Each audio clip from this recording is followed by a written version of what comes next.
और एक बहुत ही अप्रिय घटना कल हुई, मैं जिसका स्मरण करके आज कथा में आगे बढ़ूं। आप लोगों ने जानकारी प्राप्त हो ही गई होगी।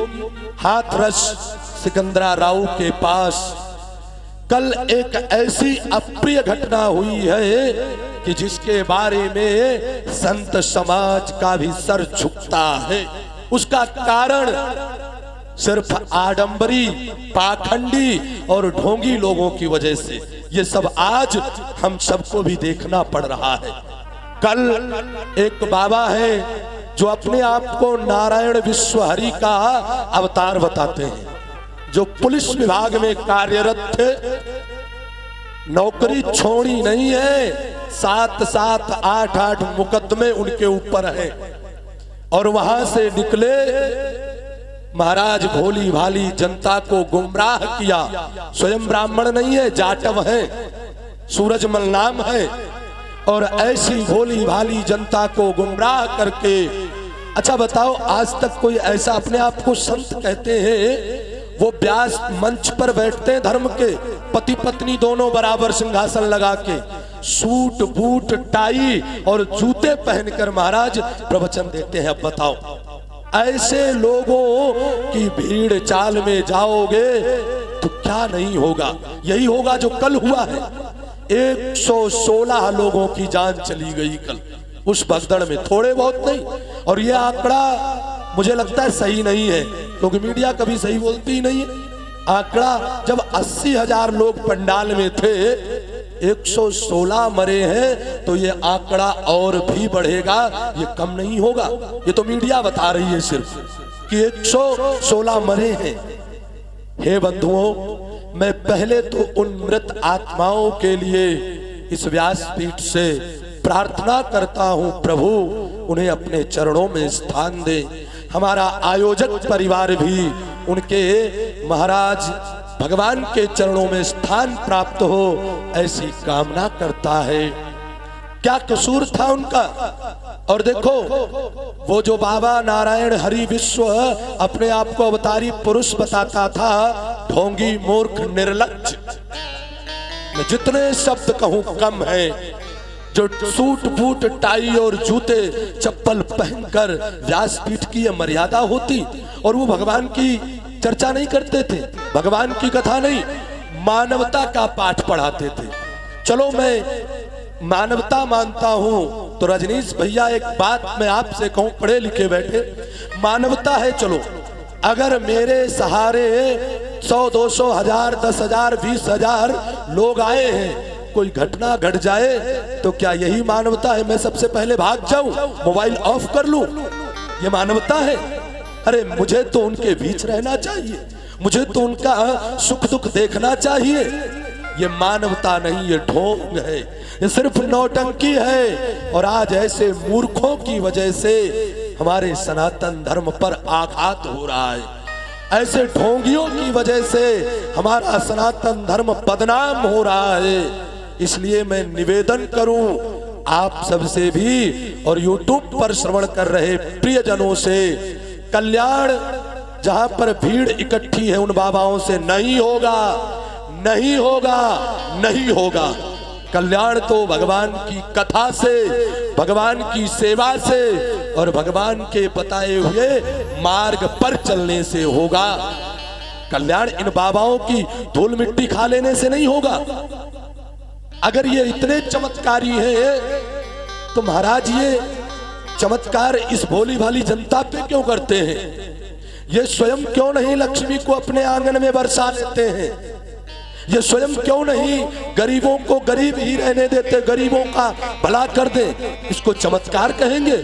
ये सिर्फ और सिर्फ मूर्ख बना रहे हैं। इसलिए मैं फिर कह रहा हूं, धर्म को नष्ट मत करो। और जितनी गलती उन ढोंगी बाबाओं की है, जिनको मैं बाबा नहीं कहूंगा, वो तो व्यापारी है, पैंट शर्ट सूट बूट जूते मोजे पहनकर वो भोली भाली जनता को सिर्फ गुमराह और बेवकूफ बना रहे। जनता को भी सोचना होगा, क्या भीड़ में भगवान मिलेंगे? कभी भीड़ में भगवान नहीं मिलेंगे। भगवान तो आपके अंदर ही बैठा है। मैं नित्य कहता हूँ जिस दिन वो निकल जाता है उस दिन न कोई महाराज जी कहता है, न कोई बाबू जी कहता है, न कोई साहब कहता है। एक ही बात कहते हैं, इस मिट्टी को उठाओ और ले चलो। ये मिट्टी है, इसको महाराज मिट्टी कहने लगते हैं। तो भगवान की कृपा जभी तक है जब तक हमारे अंदर वो परमात्मा विराजमान है। जिस दिन वो निकलता है, जिस दिन शरीर छूटता है, प्राण निकलते हैं, कोई भी आप बता दो क्या इस शरीर को कोई घर में रखता है? कोई नहीं रखता। यही कहते हैं इसको ले चलो। तो फिर ये आत्मा रूपी ही परम परमात्मा का स्वरूप है, इसे पहचानो। और इसकी पहचान भक्ति से होगी, इसकी पहचान भगवान की कथा से होगी, इसकी पहचान भगवान की सेवा से होगी, ना कि इन आडंबरियों, इन ढोंगियों के महाराज नौटंकी करने से होगी। और सबसे बड़ी गलती इसमें सरकार की है, क्योंकि ऐसे लोगों को सरकार संरक्षण देती है अपने वोट बैंक के लिए, अपनी राजनीति सिद्ध करने के लिए। और मैं तो सरकार से ये मांग करता हूं इस सूरजमल नारायण विश्वहरि ढोंगी के लिए, इसको जल्द से जल्द पकड़े और इसको महाराज मृत्यु से भी भयानक दंड दे। और इसकी जितनी संपत्ति इसने बटोरी है, सारी संपत्ति उन मृत आत्माओं के परिवार और उन घायल लोगों में दान दी जाए, वितरित की जाए। कैसे चलेंगे उनके परिवार? और 116 में मरने वाली सिर्फ 7 पुरुष थे, बाकी सब महिलाएं हैं। विचार करो जरा, बड़ा कष्ट होता है भैया, बहुत तकलीफ होती है। लेकिन क्या करें, आजकल जनता भी, अब मैं कुछ आगे नहीं कहूंगा क्योंकि जनता जनार्दन होती है, लेकिन ये सोच नहीं पाते हैं कि सही और गलत क्या है।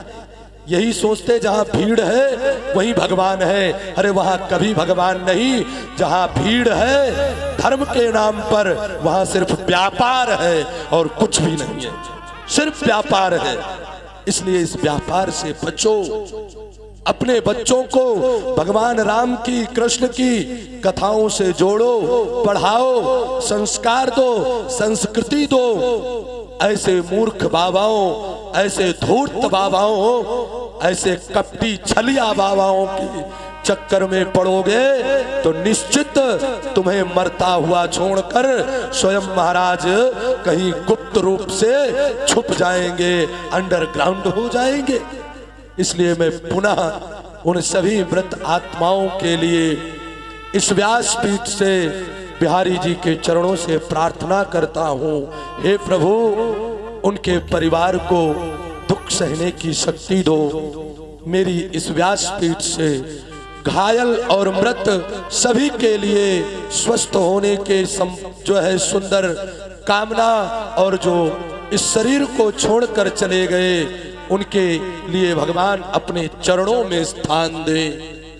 क्योंकि आज बड़ी विडंबना है और ये कलयुग है। आप सुनेंगे आज ही कथा में परीक्षित जी को सुखदेव जी जब कली धर्म का वर्णन करते हैं तो ये उपदेश देते हैं कि कलयुग में जो जितना आडंबर करेगा, जो जितना ढोंग करेगा, उसको लोग उतना ही महान मानेंगे, उसको लोग उतना ही बड़ा विद्वान भगवान मानेंगे।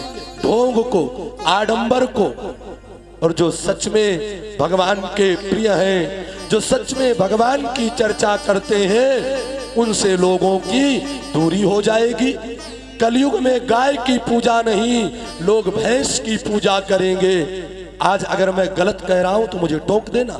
गाय दर दर की ठोकर खा रही है और भैंसे लाख लाख, 2-2, 4-4 लाख में बिक रही है। जो यमराज है और गऊ हमारे जन्म से लेकर मृत्यु तक कल्याण करती है, वो आज दर दर भटक रही है। उसको आज कूड़ा खाने पे मजबूर होना पड़ रहा है। ये कमी किसकी है? ये कमी हमारी और आपकी है। हम हर चीज में तो निर्णय करते हैं कपड़ा लेने जाए तो ब्रांड देखेंगे, भोजन करें तो ब्रांड देखेंगे, कहीं रुके तो ब्रांड देखेंगे। लेकिन जब गुरु का चयन करते हैं, धर्म का चयन करते हैं, तो ब्रांड नहीं भीड़ देखते हैं, और भीड़ में भेड़ चाल बन के हम भी शामिल हो जाते। ब्रांड मतलब जिसको वेद का ज्ञान नहीं, शास्त्र का ज्ञान नहीं, वो बाबा बन के ज्ञान देगा तो क्या ज्ञान देगा? ऐसे ही ज्ञान देगा कि महाराज मरोगे, भय में रहोगे, कल्याण कभी नहीं होगा। जिसे शास्त्र का ज्ञान नहीं, सिर्फ मूर्ख बनाना, तो हमें सावधान रहना है ऐसे लोगों से। और कल